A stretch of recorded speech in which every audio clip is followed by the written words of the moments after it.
Hello everyone, welcome back to annual education centre. इस video में हम करेंगे क्लास 7 एनसीईआरटी हिंदी का बसंत का चैप्टर नंबर 1 हम पक्षी उन्मुक्त गहन के, जिसके राइटर हैं शिव मंगल सिंह सुमन। तो चलिए स्टार्ट करते हैं। उससे पहले अगर आपने हमारे चैनल को सब्सक्राइब नहीं किया तो सब्सक्राइब कर दें और साथ ही वीडियो को लाइक कर दें। तो चलिए स्टार्ट करते हैं। पहला प्रश्न है, हर तरह की सुख सुविधा पाकर भी पक्षी पिंजरे में बंद क्यों नहीं रहना चाहते? तो इसका उत्तर होगा, पक्षी के पास पिंजरे में बंद अंदर वे सारी सुख सुविधाएं हैं जो एक सुखी जीवन जीने के लिए आवश्यक होती है, लेकिन वह परतंत्र है। हर तरह की सुख सुविधाएं पाकर भी पक्षी पिंजरे में बंद नहीं रहना चाहते, क्योंकि उन्हें बंधन नहीं अपितु स्वतंत्रता पसंद है। वे खुले आकाश में ऊंची उड़ान भरना, नदी झरनों का बहता जल पीना, कभी निवोरियाँ खाना ही पसंद करते हैं। कवि ने पक्षी के माध्यम से बंधन मुक्त जीवन की कल्पना की है। नेक्स्ट प्रश्न है, पक्षी उन्मुक्त रहकर अपनी कौन कौन सी इच्छाएं पूरी करना चाहते हैं? तो इसका उत्तर होगा, पक्षी उन्मुक्त होकर नीम के पेड़ से करवी निवोरियाँ खाना, खुले और विस्तृत आकाश में उड़ना, नदी झरनों का बहता हुआ शीतल जल पीना, पेड़ की ऊंची टहनी पर झूलना और क्षितिज से मिलन करने की होड़ करते हुए अन्य पक्षी के साथ उड़ान भरना इत्यादि इच्छाओं को पूरा करना चाहते हैं। नेक्स्ट प्रश्न है, भाव स्पष्ट कीजिए। या तो क्षितिज मिलन बन जाता या तनसी सांसों की डोरी। तो इसका उत्तर होगा, प्रस्तुत पंक्ति का भाव यह है कि पक्षी क्षितिज के अंत तक जाने की चाह रखते हैं, जो कि मुमकिन नहीं है, परंतु फिर भी वे क्षितिज को पाने के लिए पक्षी किसी भी स्थिति का सामना करने के लिए तैयार है, यहाँ तक कि वे इसके लिए अपने प्राणों को भी न्यौछावर कर सकते हैं। अर्थात स्वतंत्रता की कीमत उसके प्राणों से बढ़कर है। चौथा प्रश्न है, बहुत से लोग पक्षी पालते हैं, पक्षियों को पालना उचित है अथवा नहीं? अपना विचार लिखिए। तो मेरे अनुसार पक्षियों को पालना बिल्कुल भी उचित नहीं है, क्योंकि ईश्वर ने उन्हें उड़ने के लिए पंख दिए हैं, इसलिए उन्हें बंधन में रखना स्वार्थ अनुचित है। अपनी इच्छा से ऊंची दूर तक उड़ान भरना, पेड़ों पर घोंसले बनाकर रहना, नदी झरनों का जल पीना, फल फूल खाना ही उनकी स्वाभाविक प्रवृत्ति है। आप किसी को भी कितना ही सुखी रखने का प्रयास करें, परंतु उनके स्वाभाविक परिवेश से अलग करना अनुचित ही माना जाएगा। आज़ादी अनमोल है, सैकड़ों स्वर्णिम मुद्राएं देकर भी उसके खरीदा नहीं जा सकता।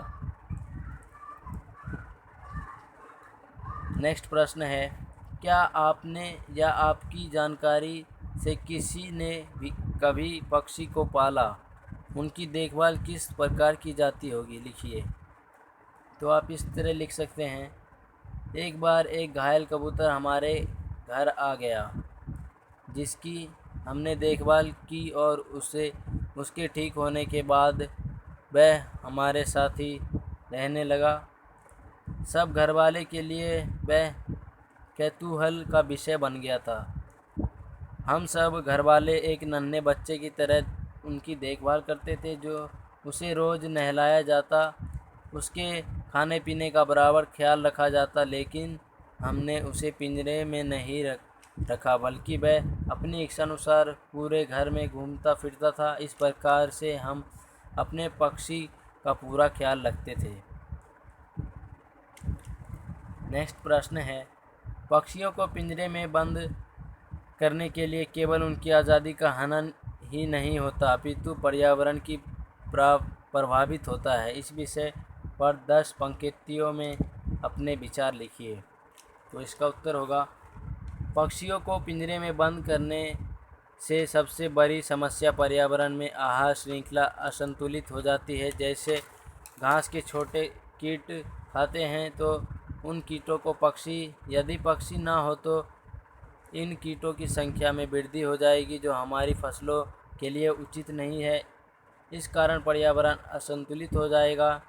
पक्षी जब फलों का सेवन करते हैं तो बीजों को यहाँ वहाँ गिरा देते हैं, जिसके फलस्वरूप नए नए पौधे पनपते हैं। कुछ पक्षी हमारी फैलाई गंदगी को खाते हैं, जिससे पर्यावरण साफ रहता है। यदि ये पक्षी नहीं रहेंगे तो पर्यावरण दूषित हो जाएगा और मानव कई बीमारियों से ग्रस्त हो जाएगा। अतः जिस प्रकार पर्यावरण ज़रूरी है, उसी प्रकार पक्षी भी ज़रूरी है। दोनों एक दूसरे के पूरक हैं। एक के बिना दूसरे की कल्पना नहीं की जा सकती। नेक्स्ट प्रश्न है भाषा की बात। स्वर्ण श्रृंखला और लाल किरण सी में रेखांकित शब्द गुणवाचक विशेषण है। कविता से ढूंढकर इस प्रकार के 3 उदाहरण लिखिए। तो इसका उत्तर इस प्रकार हो जाएगा: पुलकित पंख, कटुक निभौरी, कनक कटोरी। नेक्स्ट प्रश्न है भूखे प्यासे में दृढ़ समास है। इन दोनों शब्दों के बीच लगे चिन्ह को समासिक चिन्ह कहते हैं। इन चिन्ह से और का संकेत मिलता है, जैसे भूखे प्यासे, भूखे और प्यासे। इस प्रकार के 10 अन्य उदाहरण खोजकर लिखिए।